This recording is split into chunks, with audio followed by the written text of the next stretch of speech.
Hello students, मेरा नाम है प्रियंक जोशी और बच्चे प्यार से मुझे पीजे सर बुलाते हैं। मैं पिछले 10 सालों से कोटा में रहकर आईआईटी, जेईई और नीट के लिए पढ़ा। इससे पहले मैं एलन कैरियर इंस्टीट्यूट कोटा में एज ए सीनियर फैकल्टी रहा हूँ। राइट नाउ मैं न्यूक्लियस एजुकेशन में as a vice president and head of medical division काम कर रहा हूँ। आईआईटी डिवीजन में मैं senior faculty in inorganic chemistry और मेडिकल डिवीजन में HOD in inorganic chemistry department काम कर रहा हूँ। मैंने अपने इस लंबे करियर में थाउजेंड्स ऑफ स्टूडेंट्स को पढ़ाया है। 11, 12, 13 केवीपीवाई, एनटीएससी, आईएनजेएसओ, एनएसीएस, आईएनसीएचओ, केमिस्ट्री ओलंपियाड के लिए मैंने कई सारे स्टूडेंट्स को पढ़ाया है, जिनमें मेनली जीवेश केसर है, जिन्हें ऑल इंडिया रैंक 7 मिला है 2018 में केवीपीवाई में। मैंने पढ़ाया हुआ स्टूडेंट यश मिश्रा, जिन्हें बाल शक्ति पुरस्कार मिला है, इन्हें मैंने आईएनजेएसओ के लिए पढ़ाया है। आईएनजेएसओ क्वालिफाई है। राइट नाउ 9th क्लास में है ये, और इसे मैं सीनियर केमिस्ट्री ओलंपियाड का प्रिपरेशन करवा रहा हूँ। मेरे पढ़ाए हुए 3 स्टूडेंट्स, जिनमें स्थिति, मृणाल शरण और अमन बेरा, ये 9th क्लास के स्टूडेंट्स रहे थे। इन्हें मैंने आईएनजेएसओ क्वालिफाई करवाया। आईएनजेएसओ के बाद इन्हें आईसीएचओ सीनियर केमिस्ट्री ओलंपियाड, इसे मैंने क्वालिफाई कराया, जिसमें 30,000 में से सिर्फ 300 बच्चे ऑल ओवर इंडिया में सेलेक्ट होते हैं। इसमें से मृणाल सरल सेकंड स्टेज के लिए क्वालिफाई हुए हैं, जिसे मैंने ही पढ़ाया है। इसमें 30,000 में से सिर्फ 30 बच्चे ऑल ओवर इंडिया में सेलेक्ट होते हैं। तो काफी लंबा सा एक्सपीरियंस रहा है और काफी अच्छे बच्चों को मैंने पढ़ाया हुआ है। Chemistry olympiad, senior chemistry, junior chemistry, KVPY, NTSC, 11th, 12th, 13 कई सारे बच्चों को मैंने पढ़ाया है। तो जितना मेरा एक्सपीरियंस रहा है, तो उस एक्सपीरियंस के साथ मैं आपके सामने हूँ। तो हम शुरू करते हैं कि मेरा जो एक्सपीरियंस रहा है, उससे आप जितना सीख सकते हैं, जितना समझ सकते हैं, मेरा एक्सपीरियंस और आपका मेंटल लेवल दोनों की जो केमिस्ट्री मिलेगी, तो हम बहुत अच्छा परफॉर्म करेंगे। और मैं चाहता हूँ कि आप भी अपने करियर में बहुत अच्छा परफॉर्म करें। ठीक है, तो क्या आप तैयार हैं पढ़ने के लिए? चलिए पढ़ते हैं, शुरू करते हैं। Chemical bonding. Chemical bonding is the backbone of inorganic chemistry. ना, इनऑर्गेनिक केमिस्ट्री नहीं, केमिस्ट्री का बैकबोन है, चाहे वो फिजिकल हो चाहे वो ऑर्गेनिक हो। ठीक है, कहने के लिए बहुत बड़ा टॉपिक है, लेकिन ये बड़ा छोटा टॉपिक। ठीक है, छोटा टॉपिक क्यों है? छोटा टॉपिक इसलिए है क्योंकि इसको हम बहुत अच्छे तरीके से और बड़ा इंटरेस्टिंग तरीके से समझेंगे। मेरा आपका पढ़ने का जो तरीका होगा और मेरा पढ़ाने का जो तरीका होगा, वो बड़ा अलग होगा। तो चलिए हम शुरू करते हैं और देखते हैं कि हम क्या नया पढ़ने वाले हैं। ठीक है, क्या आप तैयार हैं? चलिए पढ़ते हैं। तो हमारा जो टॉपिक है दैट इज केमिकल बॉन्डिंग। क्या है भैया टॉपिक? Chemical bonding. अब जब मैं केमिकल बॉन्डिंग पढ़ता हूं, तो सबसे पहले मेरे दिमाग में आता है कि यार बॉन्डिंग क्या है? What is bonding? बॉन्डिंग से मुझे क्या समझ में आता है? तो सोचो, फटाफट सोचो अपने दिमाग में कि आपको बॉन्डिंग से क्या समझ में आता है। सोचो फटाफट। यस, बॉन्डिंग का मतलब है कि एक एटम और दूसरा एटम जब एक दूसरे से अट्रैक्ट होते हैं। क्या?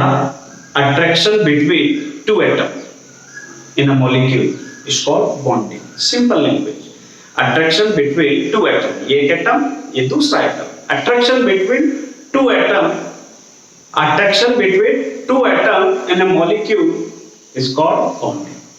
ठीक है, बड़ा सिंपल लैंग्वेज है, कोई डरने की बात नहीं है।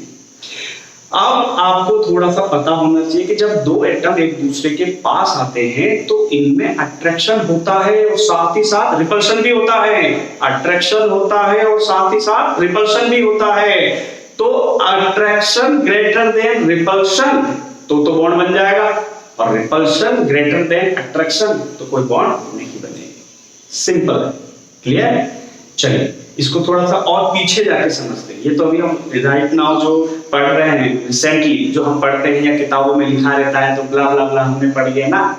हम इसको शुरू से समझते हैं कि क्या हो रहा है। ठीक है, एटम बॉन्ड क्यों बनाते हैं? देखो, मैंने पहले बोला था आपसे, बॉन्डिंग हम पढ़ रहे हैं, बॉन्डिंग की डेफिनेशन किताब में लिखी है, पढ़ लिया, सब कुछ समझ में आ गया। पर एक डाउट जो होता है, जो कहीं नहीं लिखा रहता, वो होता है कि बॉन्डिंग क्यों होती है, एटम बॉन्ड क्यों बनाते हैं। तो खुद से सोचो फटाफट, क्यों बनाते हैं बॉन्ड? यस, दिमाग में सोचो फटाफट, अपने दिमाग में सोचो कि एटम बॉन्ड क्यों बनाते हैं, क्या जरूरत पड़ी उसे बॉन्डिंग करने की। यस, सही जवाब। अब सुनो, आपके पास जवाब नहीं है, तो जवाब एटम के पास भी नहीं था। सबसे पहले बात आया कि एटम बॉन्ड क्यों बनाते हैं, तो हमारे दिमाग में एक सवाल आता है कि स्टेबिलिटी गेन करने के लिए। क्या आता है? स्टेबिलिटी गेन करने के लिए। बिल्कुल सही जवाब है, स्टेबिलिटी गेन करने के लिए। अब स्टेबिलिटी कैसे गेन होती है उसको समझे। सब ऑक्टेट से होती है, octet rule, Lewis octet theory, ठीक है, बचपन में पढ़ते हैं हम, 9th क्लास में आ जाती है। तो लुईस ऑक्टेट थ्योरी, अब ये लुईस ऑक्टेट थ्योरी क्या होती है इसको थोड़ा सा समझते हैं। लुईस ऑक्टेट थ्योरी कुछ नहीं है, किसी के आउटर मोस्ट सेल में अगर ऑक्टेट कंप्लीट है तो वो स्टेबल होता है। तो कोई भी बॉन्ड बनाता है एटम, वो क्यों बनाता है? ऑक्टेट कंप्लीट करने के लिए, स्टेबिलिटी गेन करने के लिए, ठीक है। चलिए आप कैसे पता चला इस चीज को थोड़ा सा समझते हैं। पीरियोडिक टेबल में जो सारे एटम थे, पीरियोडिक टेबल में जो सारे एटम थे, सर पीरियोडिक टेबल, हाँ भाई, ये एस ब्लॉक, ये आपका डी ब्लॉक, ये आपका पी ब्लॉक, पी ब्लॉक नहीं, ये है आपका एफ ब्लॉक, और ये आपका पी ब्लॉक, और साइड में पड़ी रहती है यहाँ पे नोबल गैसेस। क्लियर? अब यहाँ पे क्या हुआ कि जितने भी मॉलिक्यूल थे, क्या थे? मॉलिक्यूल। ए ढंग से सुनो बाबू, ढंग से सुनो, यहाँ पे मॉलिक्यूल नहीं, एटम। जितने भी एटम थे उन सब एटम ने एक मीटिंग बुलाई, और मीटिंग बुलाकर उन्होंने बोला कि बताओ हम सब एटम में सबसे ज्यादा स्टेबल कौन है, इस चीज का पता लगाओ। तो पता लगाने के लिए सबसे जिम्मेदार आदमी को चुना गया, क्योंकि ये जिम्मेदारी वाला काम था, और जिम्मेदारी वाला काम हमेशा एक जिम्मेदार आदमी को सौंपा जाता है। तो हाइड्रोजन को बुलाया और बोला, मिस्टर हाइड्रोजन कम यार, यहाँ आइए। बोला क्या हुआ? बोला आपको जिम्मेदारी वाला काम दिया जाता है, और आपको ये पता लगाना है कि पूरे पीरियोडिक टेबल में सबसे ज्यादा स्टेबल कौन है। हाइड्रोजन ने कहा यस सर, मैं जाता हूँ, पता लगाता हूँ, मुझे ढेर सारा पैसा दे दीजिए। बोला पैसा क्यों चाहिए बे? बोला पैसा इसलिए चाहिए ताकि मैं जो रिसर्च करूंगा उसके अंदर पैसा खर्च होगा, तो मुझे बहुत सारा पैसा दो, मैं रिसर्च करूंगा, रिसर्च करके पता लगाऊंगा कि कौन स्टेबल है। बोला ठीक है चले जाओ। समय कितना चाहिए? बोला 3 महीना समय चाहिए। चला गया, 3 महीने बाद वापस आया, बोला कि पूरे पीरियोडिक टेबल में सबसे ज्यादा स्टेबल कौन है? Noble gas. कौन है? Noble gas. किसी ने पूछा नोबल गैस क्या है? बोला नोबल गैस नहीं जानते? बोला नहीं जानते। बोला पीरियोडिक टेबल में ये एस ब्लॉक होता है, ये डी ब्लॉक होता है, ये एफ ब्लॉक होता है, ये पी ब्लॉक होता है। यहाँ कोने में पड़ी रहती है आपकी नोबल गैसेस, हेमा, नेहा और करीना, जीते रहना। इसको याद करने का सिंपल तरीका, हेमा, नेहा और करीना, जीते रहना, helium, neon, krypton, xenon, radon. ठीक है, हेमा, नेहा और करीना, जीते रहना। ठीक है, क्लियर? आगे बढ़ते। इसको याद करने का तरीका था, इससे कई तरीके में बीच बीच में आपको बताता रहूंगा, जिससे आपको इंटरेस्ट क्रिएट होगा और आप चीजों को समझ सकेंगे। ठीक है, चलिए आगे बढ़ते। अब उसने कहा कि भाई नोबल गैस स्टेबल क्यों है, बताओ हमें। उसने कहा बताओ। बोला हाँ, चलो देखते।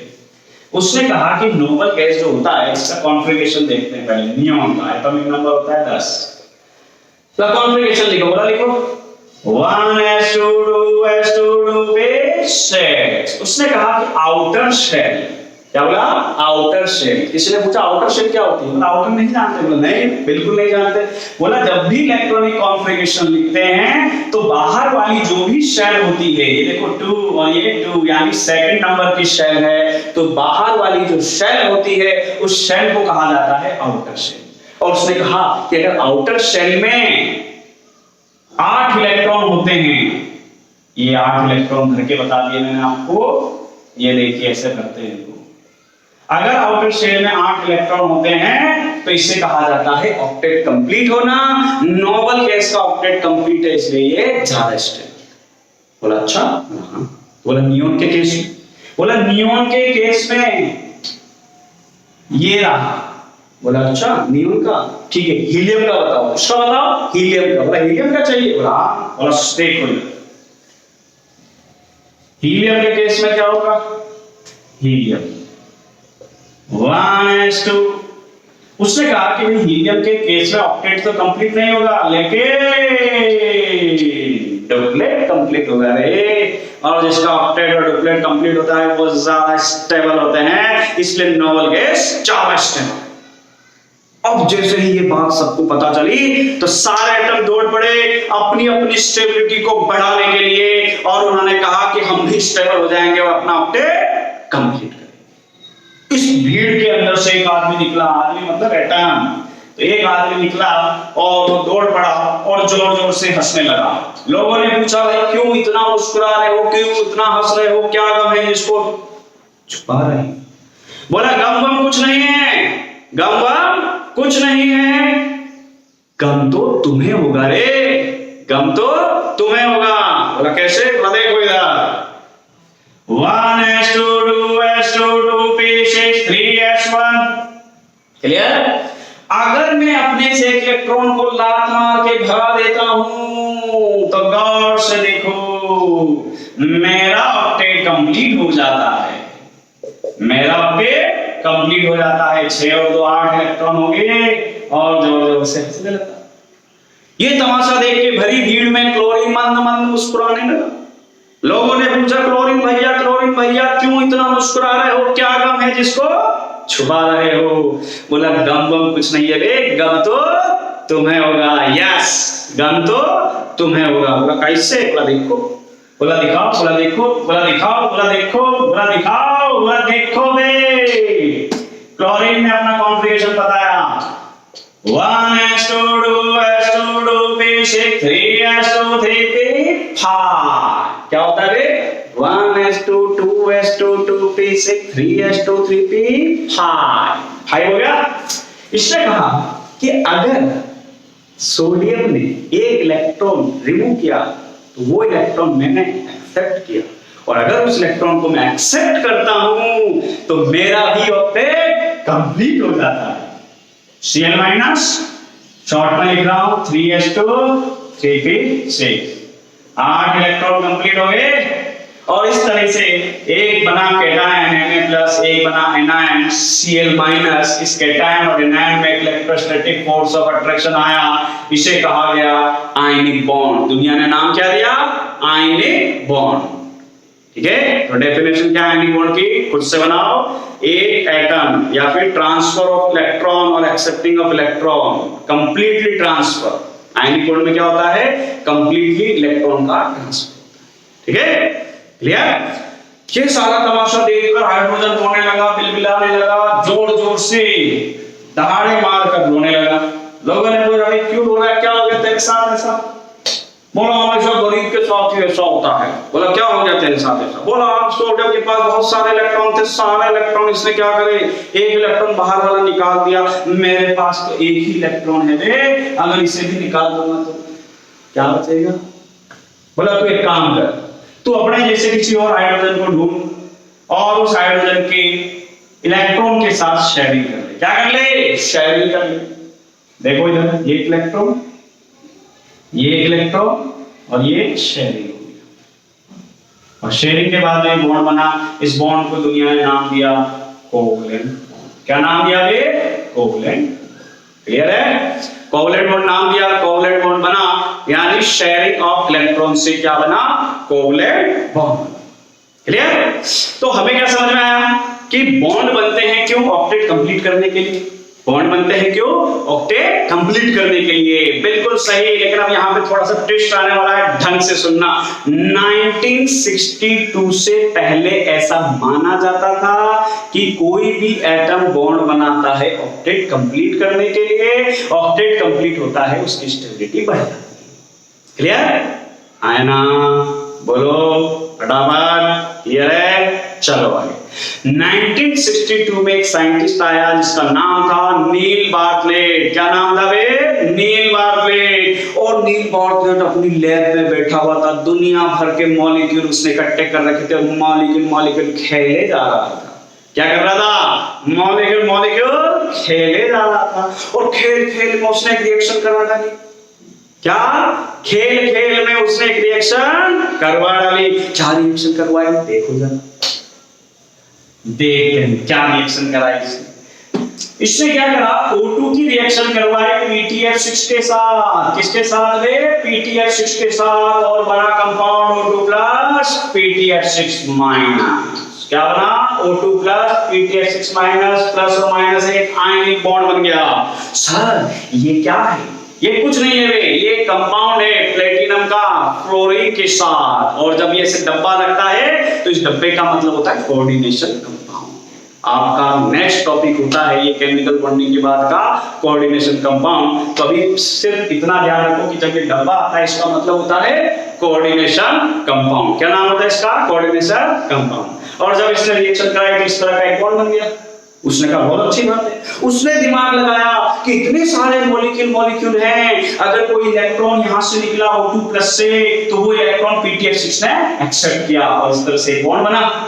तो उसने दिमाग लगाया कि यार मेरे पास जो डाटा है वो डाटा ये कहता है कि O2 और जिनोन का आयनाइजेशन एनर्जी लगभग बराबर है।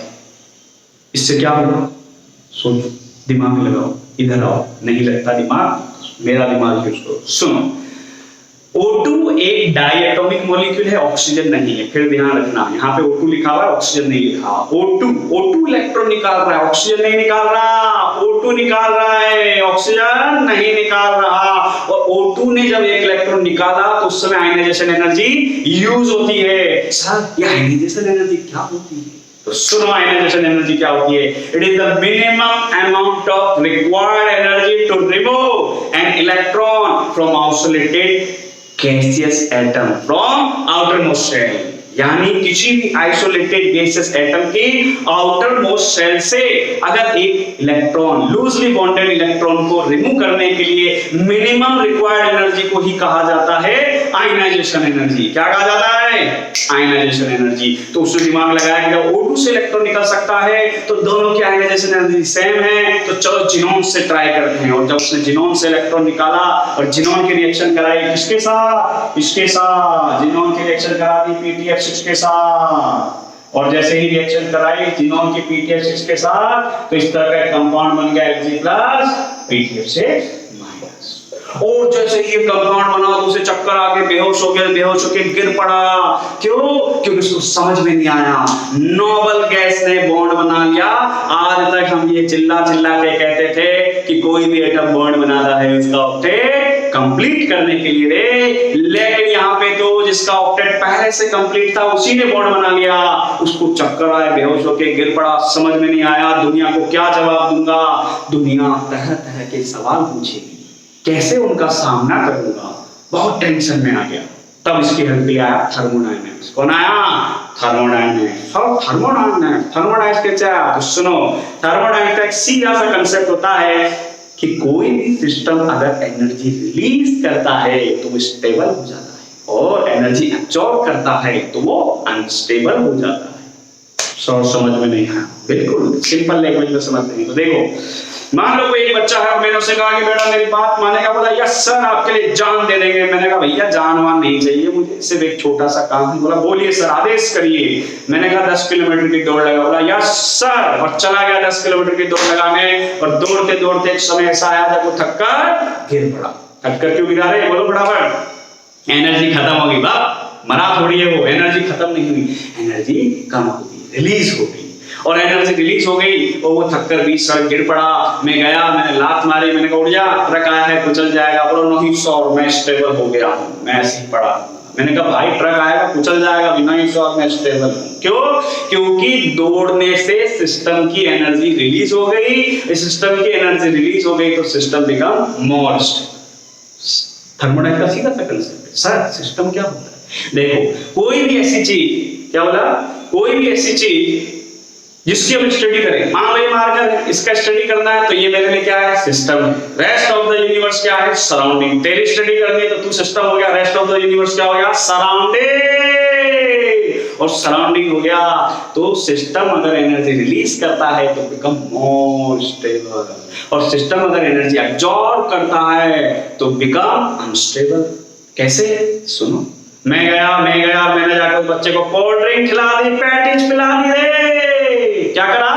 कोल्ड ड्रिंक खिला दी, पैकेज पिला दी, और उसमें एनर्जी हो गई अब्जॉर्ब। और एनर्जी अब्जॉर्ब हुई तो खड़ा हुआ, बोला सर 10 नहीं अब 20 किलोमीटर दौड़ूंगा। मैंने कहा नहीं भाई। बोला नहीं सर, और दौड़ने लगा। तो सीधा सा कंसेप्ट है यार। अगर एनर्जी रिलीज होगी, एनर्जी रिलीज होगी तो system become stable, energy absorb होगी तो अनस्टेबल।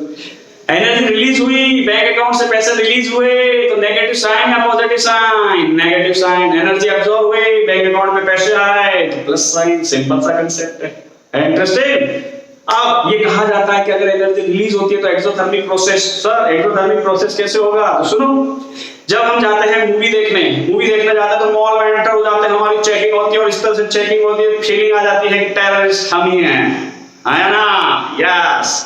तो जब हम जाते हैं तो फुल चेकिंग होता है तो आप एंटर हो जाते हो, एंटर से बना एंडोथर्मिक, शब्दों पे गौर फरमाओ, एंटर से बना एंडोथर्मिक, यानी energy absorb, endothermic process, sign positive. अब जब आप मूवी देख लेते हो तो कई नालायकों की आदत होती है, बैठ जाते हैं वहां पे, बैठने के बाद सोचते हैं सीट के नीचे छुप जाते हैं, सेकंड मूवी भी देख के जाएंगे, बड़ा इंटरेस्टिंग है, लेकिन वो भी चालाक होता है, टॉर्च लेके आता है, सीटों के नीचे टॉर्च डाल के देखता है और फिर मुंडी पकड़ के लात मार के भगा देता है, एग्जिट कर देता है। क्या करता है? एग्जिट। तो एग्जिट से बना एक्सोथर्मिक, एनर्जी रिलीज, एग्जिट से बना एक्सोथर्मिक प्रोसेस। बड़ा सिंपल सा कांसेप्ट है, ठीक है? तो कोई भी सिस्टम एनर्जी रिलीज करता है तो बिकम मोर स्टेबल। तो थर्मोडायनेमिक्स से कहा कि जब दो एटम एक दूसरे के नजदीक आते हैं और नजदीक आते हैं तो एनर्जी रिलीज होती है, और एनर्जी रिलीज होती है तो सिस्टम बिकम मोर स्टेबल। तो बॉन्ड बनते समय भी ऐसा होता है, एनर्जी रिलीज होती है और सिस्टम बिकम मोर स्टेबल। लेकिन सर नॉर्मल केस? हाँ बिल्कुल, याद करो शर्मा जी का लड़का जो अमेरिका में रहता है, 10 लाख रुपया महीना कमाता है, आप भी दौड़ में सर हम भी पढ़ेंगे लिखेंगे विद्वान बनेंगे और 10 लाख रुपया कमाएंगे, हम भी मोर स्टेबल हो जाएंगे। शर्मा जी का लड़का नोबल केस, आप सिंपल एटम जो चाहते हैं ऑक्टेट कंप्लीट करना, लेकिन शर्मा जी के लड़के को जाके बोलो कि भाई हमारे यहाँ नौकरी करेगा, 20 लाख रुपया देंगे, क्या बोलेगा वो? आया ना? हाँ बोलेगा, हाँ क्यों? क्योंकि वो और स्टेबल होना चाहता है। तो अगर नोबल केस को बॉन्ड बना के स्टेबिलिटी गेन करनी है और उसे मौका मिल रहा है तो बॉन्ड बना के स्टेबल हो जाएगा। तो ये डाउट नहीं आना चाहिए कि सर वो तो पहले से स्टेबल था, अगर और स्टेबल होना है तो बिल्कुल बॉन्ड बना के एनर्जी रिलीज करके स्टेबल हो जाएगा। फॉर योर काइंड इंफॉर्मेशन, सारी नोबल गैस अभी तक बॉन्ड नहीं बना रही है, डिस्कवर नहीं हुआ है। हीलियम नियॉन के हमें कंपाउंड नहीं पता, रेडॉन क्रिप्टॉन के पता है। सर कौन से हैं? देखो इधर कौन से कंपाउंड हैं, बहुत सारे कंपाउंड है। जिनॉन के तो बहुत सारे कंपाउंड है हमारे पास, रेडॉन का हमारे पास RnF2 और क्रिप्टॉन का KrF2, जिनॉन का XeF4, XeF6, XeO3, XeO2F4, XeOF4, ये सारे कंपाउंड नोबल गैस के अभी हमें पता हैं। हीलियम और नियॉन के डिस्कवर नहीं है। क्लियर? तो यार एक चीज समझो, बड़ा इंटरेस्टिंग सब्जेक्ट होता है, बड़ा इंटरेस्टिंग टॉपिक है ये केमिकल बॉन्डिंग, लेकिन हमें तरीका नहीं पता, ना तो हमें पढ़ाने का तरीका पता होता है ना हमें पढ़ने का होता है। हम सोचते हैं रट्टा मारना है, भाई रट्टा उट्टा कुछ नहीं मारना, बड़ा इंटरेस्टिंग सब्जेक्ट है ये, आपका इंटरेस्ट डेवलप होना चाहिए इसमें, और मैं आपको आपका इंटरेस्ट डेवलप करवाऊंगा। मैं आपको कई ऐसी चीजें समझाऊंगा जो आपने ना तो कभी पढ़ी होगी ना कभी सुनी होगी, और कई ऐसे आपके डाउट होंगे जो कभी क्लियर नहीं होंगे, लेकिन जब आप उससे पढ़ेंगे तो आपके सारे डाउट क्लियर हो जाएंगे। नो डाउट, हमने बहुत सारे ऐसे स्टूडेंट्स को पढ़ाया है तो हमें सब कुछ पता है। कई ऐसे डाउट्स होते हैं शायद आप लोगों ने कभी सोचे भी नहीं होंगे, वो भी मैं क्लास में पढ़ाते आपको एक्सप्लेन करूंगा। दो चीजें याद रखना बेटा, पढ़ना बहुत आसान है, लेकिन ध्यान से पढ़ना बड़ा मुश्किल है। तो आपको पढ़ना नहीं है, आपको ध्यान से पढ़ना है, आपको चीजों को सुनना है, क्योंकि सुनी हुई बातें, ढंग से सुनी हुई बातें कहीं नहीं जाती। आपको जब भी कोई मूवी देखते हैं तो हमारा कंसंट्रेशन लेवल फुल हाई होता है, याद करो, जब भी कोई मूवी देखते हो तो कंसंट्रेशन लेवल फुल हाई होता है, और मूवी देख के जब आते हो तो कोई भी आपसे 6 महीने बाद, साल बाद, 2 साल बाद आपसे पूछता है तो आप तुरंत जवाब दे देते हो, बोलो फटाफट जवाब दो। मैं आपसे पूछ रहा हूँ, धूम 3 में शाहरुख खान जब मोटरसाइकिल आ, ये देखो गवर्नमेंट आ गया, नालायक, कहा कि सर शाहरुख नहीं था आमिर था। क्यों भाई? रट्टा मारा था, पढ़ा था, नहीं पढ़ा था ना, फिर कैसे आया? इसलिए क्योंकि ढंग से सुना था, उसको ढंग से देखा था, विजुलाइज किया था उस सभी चीजों को। तो IOC में भी यही करना है, विजुलाइजेशन आपका हाई होना चाहिए, आपको चीजें सुननी है, ढंग से समझनी है, तब जाके आपको समझ में आएगा चीजों को, अदरवाइज आप फिर रट्टा मारते रहोगे, फिर कोई नया क्वेश्चन आएगा, कुछ नहीं समझ पाएगा, छोड़ देगा। तो चीजें बहुत आसान है, तेरे को ढंग से समझना है। मैं यहाँ पे हूँ तुझे समझाने के लिए, कोई टेंशन नहीं है, मैं हूँ, मेरा एक्सपीरियंस जो है, तेरा जो मेंटल लेवल है, जब ये दोनों मिलेंगे तो हम बहुत अच्छा परफॉर्म करेंगे। और इसी आशा के साथ मैं आपसे अलविदा लेता हूँ, ठीक है? चलिए मिलता है